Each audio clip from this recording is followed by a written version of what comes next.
오늘 본문 말씀 누가복음 19장 19절에서 31절의 말씀으로 부자이기 때문에 문제가 되는 것이 아닙니다 라는 제목으로 잠시 전해드리도록 하겠습니다. 우리가 살아가는 삶은 무한한 가능성을 제시해주고 있다라고 말들을 합니다. 왜냐하면 그 삶 안에는 다양한 삶의 모습이 존재하기 때문에 그렇습니다. 수많은 사람들은 자신의 삶을 일구어 가면서 많은 계획과 꿈을 가지고 있습니다. 어떤 사람들은 더 위대하고 거창한 삶을 살기도 하고, 어떤 사람들은 보이지 않게 소소하게 자기 삶을 꾸려갈 때도 있습니다. 요즘 굉장히 큰 화두가 되고 있는 것 가운데 하나가 공정이라는 단어입니다.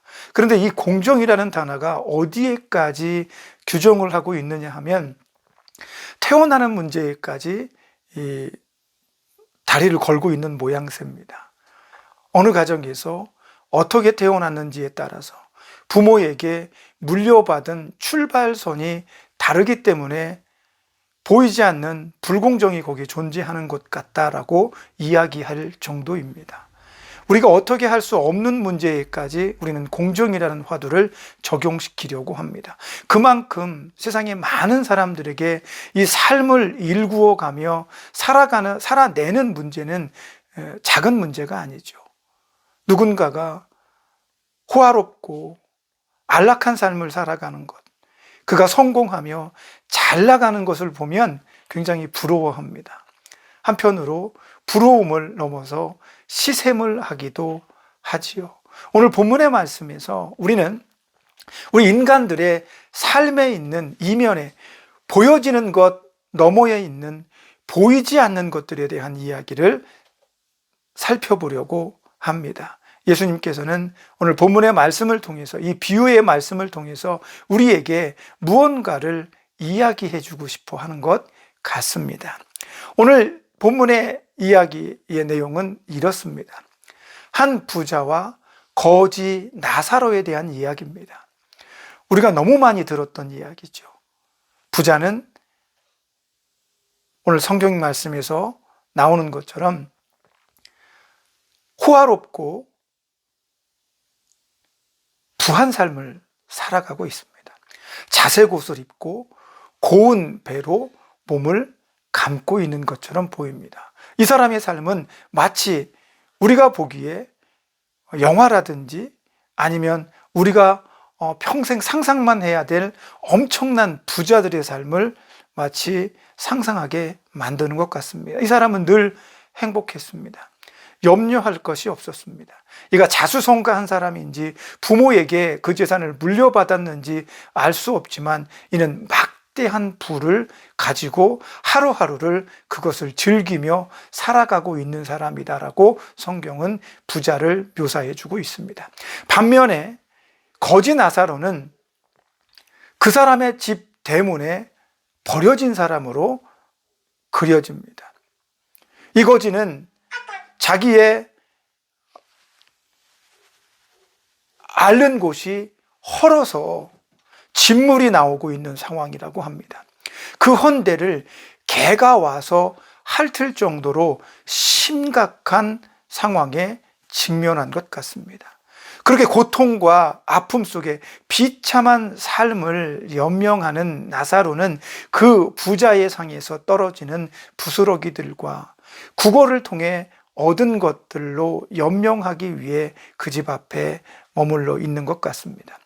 그곳이 그의 집인지 아니면 저녁 시간에는 퇴근했다가 다시 아침에 버려지는지 알 수 없지만 오늘 본문에 의하면 나사로는 그곳에서 비참하게 죽어가고 있는 것 같이 보여집니다. 이 장면에서 우리는 흔히 말하기를 부자의 잘못이 윤리적인 측면에서 접근하려는 시도들도 있습니다. 이렇게 가난하고 불쌍한 자가 자기 집 앞에 있는데 부자는 그를 거들떠 보지도 않는다. 그를 챙기지 않는다. 이런 부분들도 이야기할 수 있을 것입니다. 그럴 수 있다라고 생각을 합니다. 하지만 저는 오늘 성경이 예수님께서 말씀하고자 하시는 의도는 그것보다 조금 더 깊은 곳에 위치하고 있지 않을까 하는 생각을 해 봅니다. 예수님께서 비유로 말씀하신 것이기 때문에 이 내용은 사실이 아닙니다. 그럼에도 불구하고 너무 안타까운 상황임에는 틀림없어 보입니다. 그런 상황에서 반전이 일어나게 되죠. 나사로가 죽음을 맞이하게 됩니다. 죽음이라는 것은 우리에게 비극이지만 어찌 보면 나사로에게는 비극이 아닌 듯 보여집니다. 그는 죽음과 동시에 아브라함 품에 안기게 됩니다. 오늘 본문의 말씀에서 뭐라고 이야기를 표현하냐면 그가 죽자마자 천사가 그를 받들어 아브라함 품으로 옮겨가는 것 같은 장면이 나옵니다. 죽음 뒤에 아마도 천사의 역할에 대해서 예수님께서 살짝 맛보여 주신 것이 아닌가 싶은 생각이 듭니다. 반면에 부자는 죽어서 어디로 갑니까? 음부에 가게 됩니다. 그런데 음부에 가기 전에 부자는 하나의 절차를 더 거치는데 그것이 오늘 본문 말씀에서 이야기하는 장례라는 것입니다. 사람은 누구나 죽습니다. 호화롭게 살고 부족함 없이 떵떵거리며 살았던 나사로처럼 비참하게 비루하게 살았던 누구나 그 인생은 마지막 죽음을 경험할 수밖에 없다라는 것을 전제로 하고 있는 거죠. 나사로는 그의 죽음과 동시에 천국으로 갔지만 부자는 그의 죽음과 동시에 장례라는 절차에 돌입을 하게 되는 거죠. 그러면서 오늘 본문의 말씀에서 22절 부자도 죽어 장사함에 이렇게 기록하고 있습니다. 그는 가진 게 많았습니다. 그래서 그를 떠나보내는 가족들과 그를 아는 모든 사람들이 그를 기억하듯 배려하듯 아니면 우리가 흔히 배웅하듯 장례라는 절차를 진행하게 됩니다. 이것도 있어야 가능한 것 같습니다. 대부분의 사람들은 죽음을 맞이하면 장례라는 절차를 진행하게 됩니다. 지금도 마찬가지죠. 그런데 오늘 본문의 말씀에 가만히 들여다보면 죽으면 바로 아브라함 품, 낙원, 천국, 아니면 음부, 지옥 이런 곳으로 가게 되는 것을 의미하죠. 사람이 죽으면 그 영혼이 떠나는 겁니다. 그러므로 이 땅에서 누군가가 죽어서 위로하고자 장사한다라고 했을 때 장례 절차 이런 것들은 죽은 사람을 위한 것이 아니라 적어도 제 생각에는 남아있는 사람들을 위로하기 위한 것이 아닌가 생각이 들어집니다. 예수님께서는 언젠가 이런 말씀을 하신 적이 있습니다. 누가복음 9장 59절에서 60절 말씀에서 이런 얘기를 하십니다. 어떤 사람이 예수님께서 말씀을 하시니까 감동했나 봅니다. 나는 당신을 쫓아가겠습니다. 따르겠습니다. 라고 말합니다. 그 말씀을 들으신 예수님께서 여우도 굴이 있고 새도 제집이 있는데 인자는 머리 둘 곳이 없다라고 말씀하십니다. 각오해라 이런 뜻이겠죠. 그리고 나서 예수님을 따르겠다라고 말한 사람 바로 옆에 다른 사람한테 이렇게 말씀하십니다. 너도 나를 따르라. 그렇게 말씀하니까 이 사람이 대뜸 이런 얘기를 합니다. 그러면 예수님 한 가지만 부탁을 들어주십시오. 제가 제 아버지의 장례를 치르고 따를 수 있도록 해주십시오라고 이야기를 합니다. 그의 예수님께서는 죽은 자는 죽은 자들에게 맡기고 너는 산 자를 위해서 그리스도의 복음을 하나님의 나라를 전파하라 이렇게 이야기를 하십니다. 다시 말하면 예수님께서 죽음을 바라보시는 관점은 이미 죽은 자는 더 이상 필요한 게 없다는 겁니다. 오히려 산자에게 하나님의 복음을 증거하는 것이 더 중요하다라고 말씀하시는 거죠. 근데 오늘 본문의 말씀에서 죽은 다음에 나사로는 곧장 아브라함 품으로 갔지만 부자는 장례를 치르고 있다는 겁니다. 그 죽음이 바라보는 관점에서 굉장히 차이가 있음을 암시하는 것 같은 느낌이 들어집니다. 히브리서 9장 27절에서 바울은 죽음 뒤에는 오직 심판만이 남아있다라고 이야기를 하고 있습니다. 오늘 본문의 말씀에서 음부가 정확히 무엇을 의미하는지는 나와 있지 않습니다. 다만 오늘 본문의 말씀을 가만히 들여다보면 이 음부가 의미하는 것이 무엇인지를 우리는 살짝 엿볼 수가 있습니다. 이 부자의 이야기를 들어보면 이 음부는 굉장히 고통스러운 곳입니다. 24절에 보면 너무나 고통스럽고 그 고통의 이유가 아마도 불 때문이다라고 이야기하는 것 같습니다. 나를 긍휼히 여기사 나사로를 보내어 그 손가락 끝에 물을 찌고 내 혀를 서늘하게 하소서. 내가 이 불꽃 가운데에서 괴로워하나이다, 이렇게 이야기를 합니다. 그럼 첫 번째로 지옥은 견딜 수 없는 뜨거움이 있는 것 같습니다. 두 번째로 이 지옥은 철저하게 외롭게 단절된 것을 의미하는 것 같습니다. 아브라함이 무엇라고 이야기를 하냐면 너와 나 사이에는 큰 구렁이 놓여 있다. 여기서 그쪽으로 건너가고자 해도 안 되고 너도 이쪽으로 건너올 수 없다라고 이야기를 하고 있는 거죠. 지옥은 철저하게 단절되어서 고통당하는 곳이다 라고 음부는 이야기를 합니다. 그래서 우리는 그 음부가 여기가 지옥이겠구나 라고 생각을 합니다. 물론 아브라함 품에 안겨 있는 나사라의 모습도 천국이라고 이야기를 하지 않습니다. 다만 그것이 우리가 짐작하여 미루어 볼 때 아브라함을 아버지라고 부르는 것은 이스라엘 백성들에게, 이스라엘인들에게 있어서 대단히 중요한 천국에 대한 그런 관점입니다. 하나님을 하나님 품이라고 이해하는 것이죠. 그래서 이 나사로가 간 곳은 우리가 천국이다, 낙원이다라고 우리가 그렇게 유추해 볼 수가 있습니다. 그런데 오늘 본문의 말씀에서 이야기하고자 하는 것이 부자가 죽고 거지가 죽었습니다. 이 죽음 뒤에 부자는 지옥에, 나사로는 천국에. 이유가 뭐냐?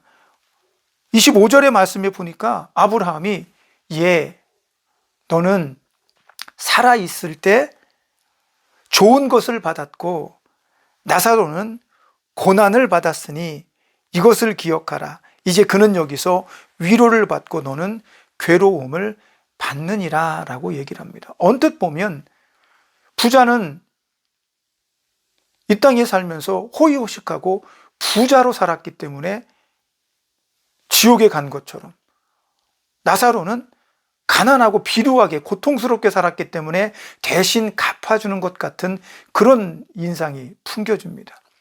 그러나 사실 그러한 관점에서 오늘 본문은 이야기하고 있습니다. 절대로 부자가 너무 많은 재물을 가졌기 때문에 지옥에 간 것이 아니다라고 설명해 주고 있는 거죠. 그 이야기를 한번 가만히 살펴보십시오. 부자가 아브라함에게 이야기를 합니다. 곧바로 이야기를 합니다. 여기 너무 고통스럽습니다. 그러면 죽은 나사로를 다시 살려주셔서 내 집에 있는 5 형제들에게 이 사실을 전해 주십시오. 아마도 내 형제들이 죽은 나사로가 와서 그런 이야기를 한다면 그 말을 듣고 돌이켜서 회개하고 내 동생들은, 내 가족들은 이 지옥에 오지 않을 것 같습니다. 절대로 그럴 것 같습니다. 그랬더니 아브라함이 무엇라고 말합니까? 아니다. 지금 살고 있는 내 형제들은 모세와 선지자들을 통해서 천국에 대한 복음을 들어야 된다. 가만히 생각해 보십시오. 그 당시에 모세와 선지자는 이미 죽은 사람들입니다. 그들도 이미 죽은 사람들입니다.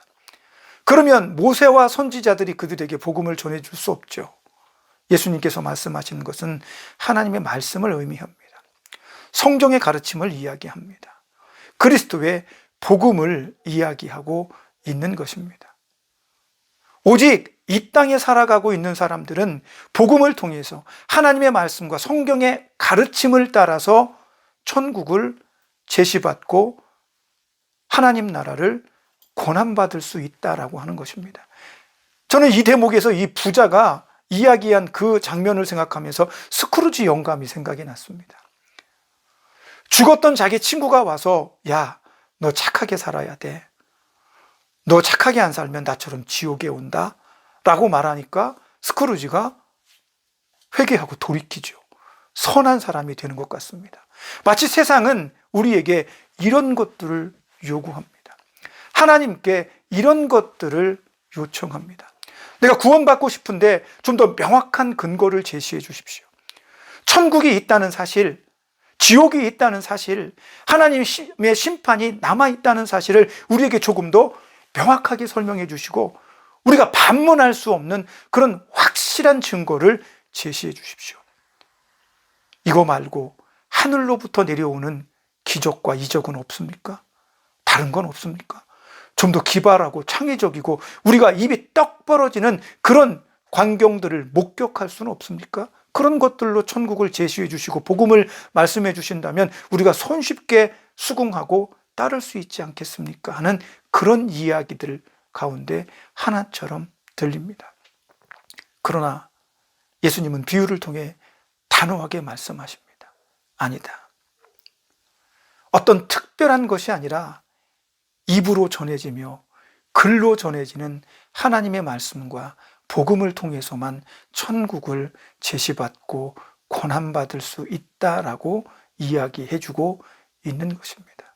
다시 말하면 이 부자는 부한 삶을 영위하면서 이미 하나님의 말씀을 들어왔던 사람입니다. 오늘 본문의 말씀 16장 16절에 보면 이런 얘기가 나옵니다. 율법과 선지자는 요한의 때까지요. 그 후부터는 하나님 나라의 복음이 전파되어 사람마다 그리로 침입하느니라.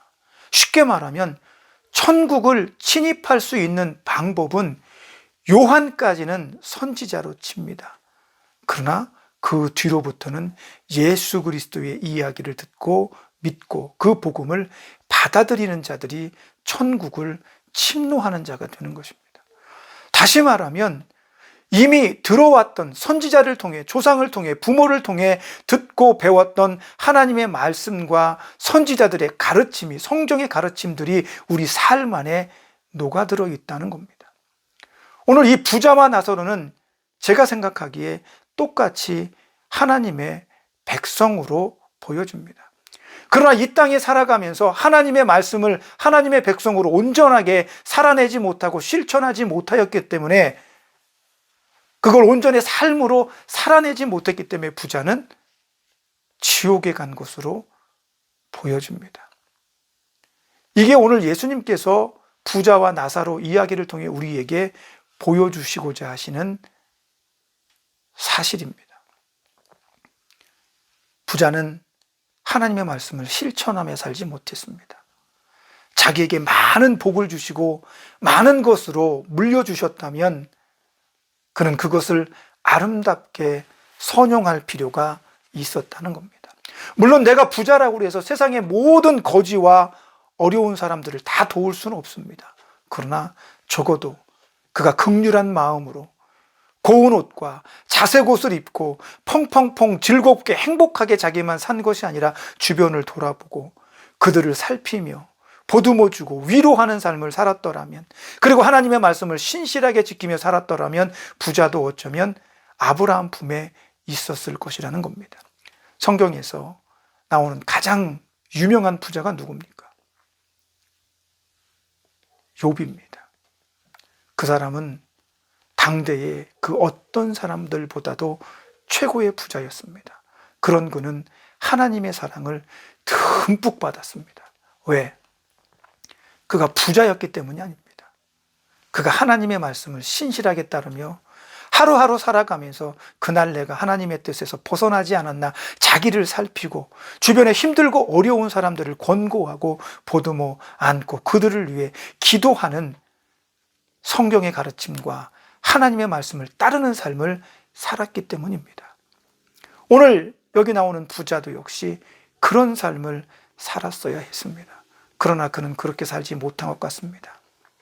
그는 아브라함 품이 아니라 지옥에서 후회하고 있는 모습을 보여줍니다. 그러면서 말하기를 마치 새로운 복음을 내 형제들에게 전해 주십시오라고 말합니다. 그러나 새로운 복음은 없습니다. 이미 우리에게 제시된 예수 그리스도의 복음과 하나님의 말씀과 성경의 가르침이 우리가 천국을 향해 침노할 수 있는 유일한 방법이다라고 예수님은 말씀해 주고 있습니다. 반면에 그렇다면 거지 나사로는 도대체 어떤 삶을 산 것일까요? 그가 남들에게 선을 베풀었습니까? 그가 남들에게 어떤 큰 도움을 주었습니까? 세상에 어떤 빛이 되는 삶을 살았습니까?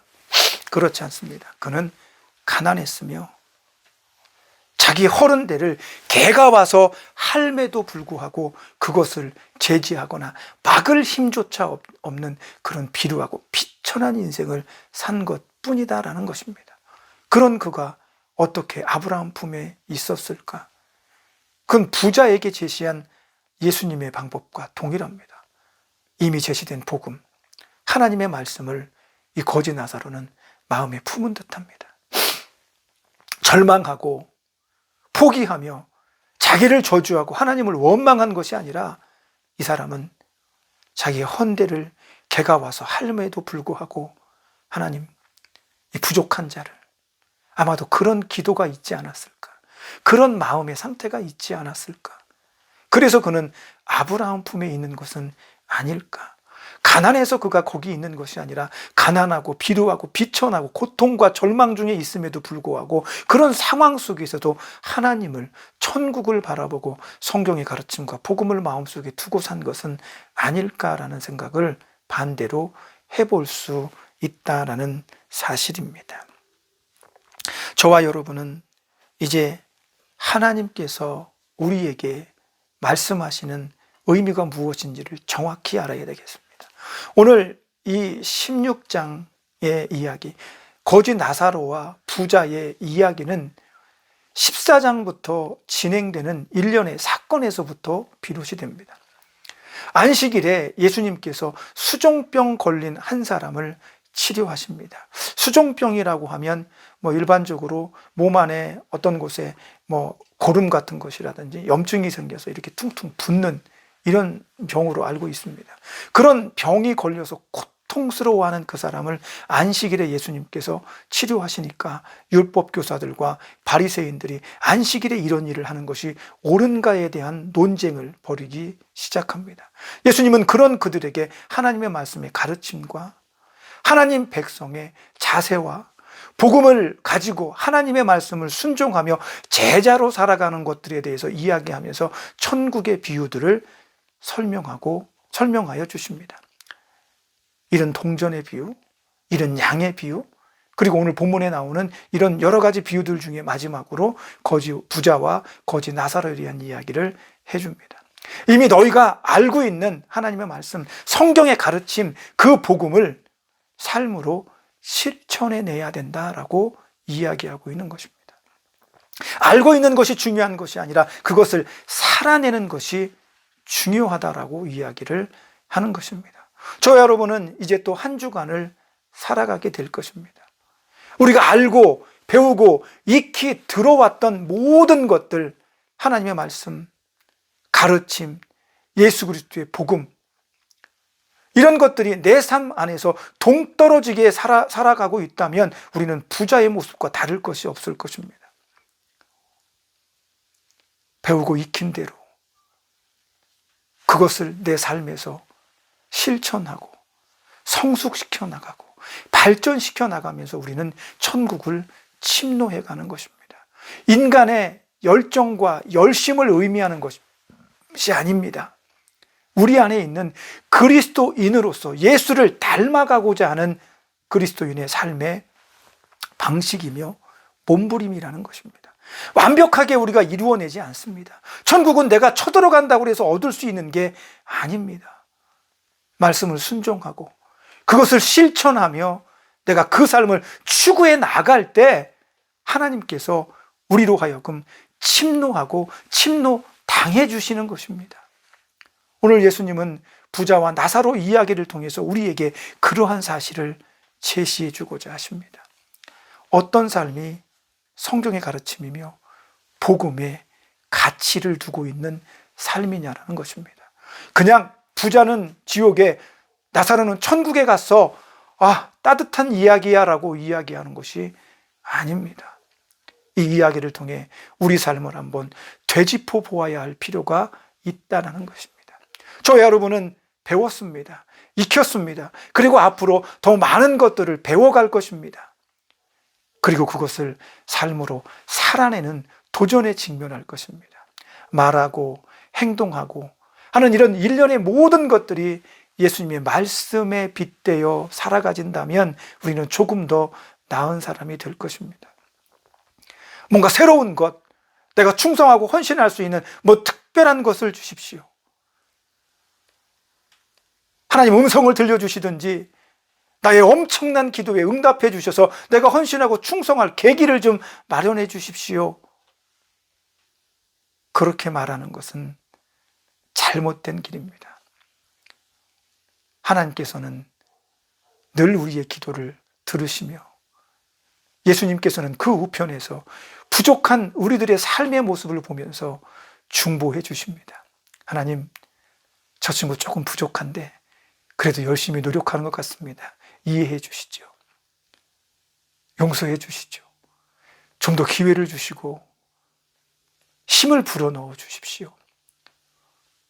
이렇게 예수님과 하나님께서는 상의하듯 우리를 지켜보고 바라보시며 도움을 줄 방법들을 간구하십니다. 저와 여러분은 그 삶의 한 자락에서 최선을 다해 살아내고 최선을 다해 말씀을 준수하며 예수님을 닮아가려고 하는 노력을 절대로 멈추어서는 안 될 것입니다.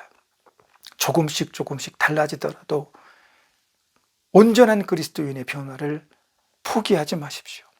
하나님께서 여러분과 동행하시며 예수님은 여러분의 기도를 듣고 찾아오셔서 힘을 더해 주실 것이며 성령이 여러분들 안에서 끊임없이 세미한 음성으로 말씀하실 때 지혜롭게 듣고 순종하며 따르는 삶을 살아낼 수 있게 되기를 기도하고 그 기도를 통해 정말로 그런 삶을 살아내는 저와 여러분이 되시기를 예수님의 이름으로 축복합니다. 기도하겠습니다. 하나님 감사합니다. 한 번밖에 살지 못하고 언젠가는 모두 죽음이라는 마지막 종착역에 도착합니다. 그럼에도 불구하고 우리에게는 그것이 마지막이 아니라 그것 너머에 있는 새로운 천국에 대한 소망이 열려 있습니다. 날마다 하나님의 말씀과 선지자들의 가르침과 예수 그리스도의 복음을 삶 안에서 실천함으로 날마다 천국을 침노하는 자로 살아갈 수 있도록 우리에게 지혜로움을 주시고 능력을 주시며 최선의 순종과 하나님의 음성을 들을 수 있는 열려있는 영성을 더하여 주옵소서. 이 한 주간도 하나님 함께 하시고 힘주실 것을 믿습니다. 예수님의 이름으로 기도합니다. 아멘.